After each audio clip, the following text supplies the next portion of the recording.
Like everyone nowadays, I no longer follow a TV schedule. So when the final episode of 800 Words rolled the credits late on Friday night, I found myself truly disappointed. So many unanswered questions, like whose were the twins? Do Katie and Shay go on to become art fraudsters? What happens to George and Fiona? Does Robbie worm his way back into Fiona's life with the promise of children only to break her heart all over again? Now, these emotions were met with further sadness as I remembered the night before Matt and I had finished Pennyworth, which left me with even more mountains of forever unanswered questions, frustrations and emptiness. For these shows and many others, there's simply a nothingness which washes over you as the credits draw in.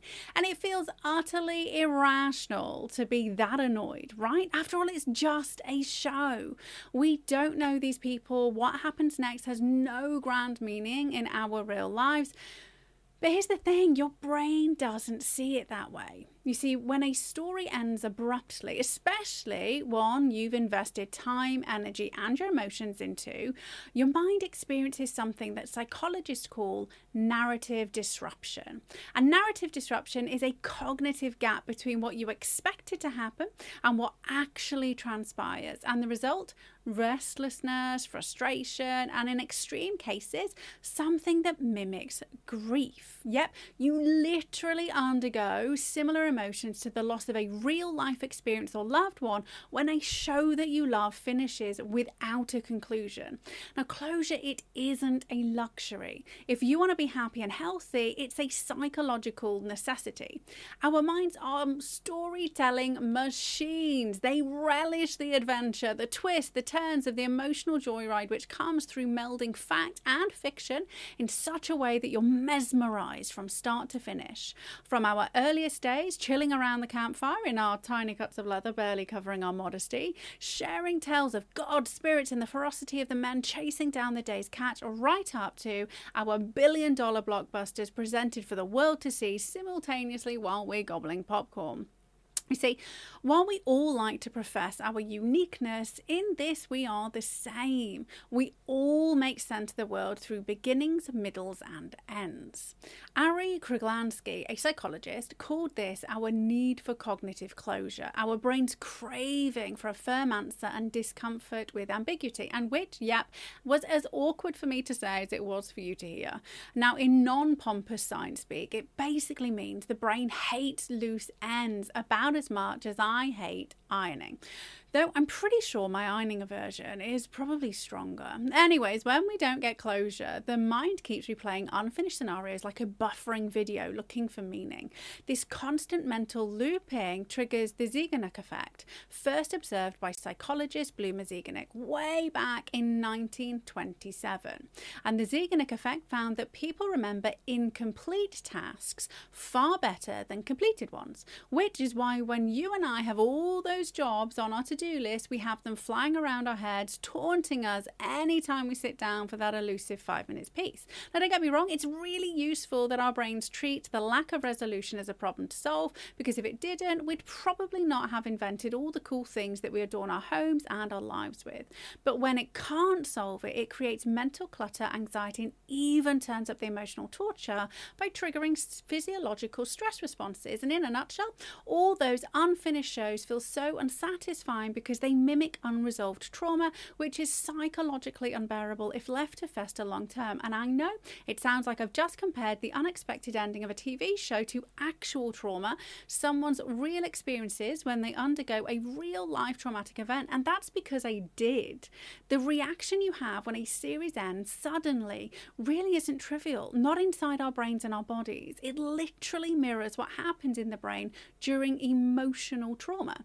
And when an experience or relationship or conversation ends without resolution, the emotional storyline is left open. If you've ever found yourself replaying arguments over and over again, coming up with things that you could and should have said to end up on top, that's the Zeigarnik effect in action.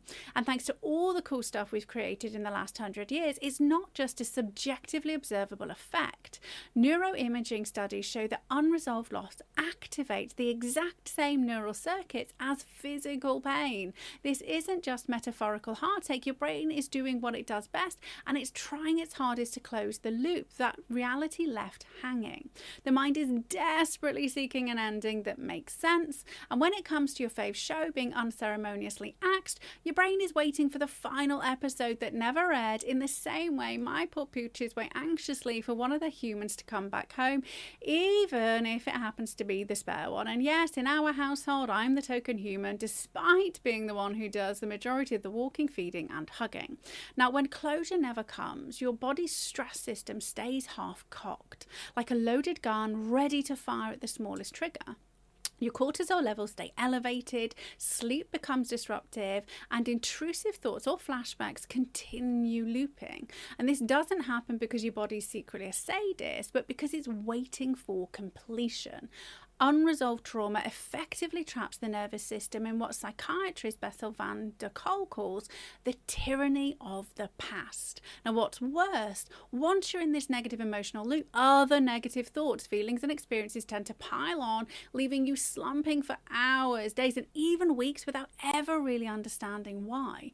And here's the upside in all this: closure, it isn't given, it is created. So when networks cancel your favourite show, no matter how many people take to social media and demand it continues, they won't start it up again.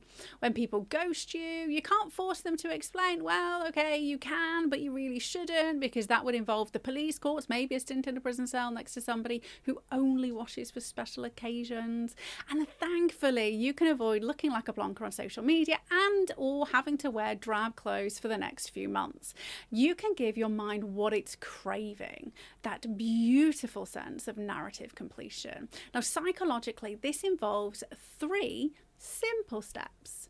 Step number 1, acknowledgement. Consciously naming the loss. For example, Pennyworth was a badass show and I'm gutted it won't be back for season 4.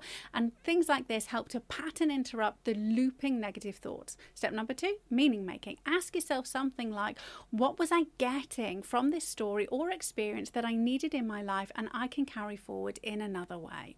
Did the show bring in a little romance, make you feel inspired, or have you howling with laughter? What was the key emotional connection that you made with the show? Because this is what you're really mourning the loss of, not the characters on screen. Step number 3, close the neural loop. Go all out in creating your own ending. Like, what would you like to have happen?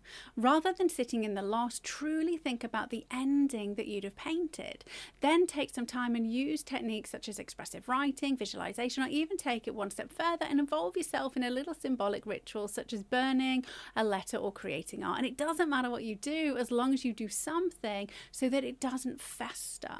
And studies on expressive writing show that creating coherent narratives around distressing events reduces anxiety, improves immune function, and supports long-term emotional regulation. Your brain doesn't just need the real ending, it needs an ending. Now, sometimes chances are you wish the show that you love ended before the conclusion because what they did was diabolical, especially when I think about what happened in the last Game of Thrones and The Walking Dead. In my mind, Blackadder had it right by sending everybody over the trenches.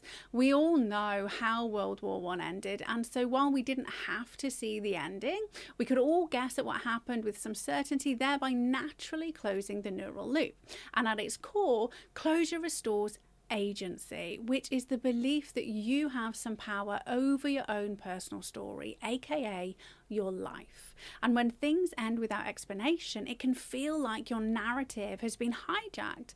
But by crafting closure rather than waiting for it, you take the pen back, so to speak. You stop being a passive character in somebody else's unfinished script and start becoming the masterful author of your own.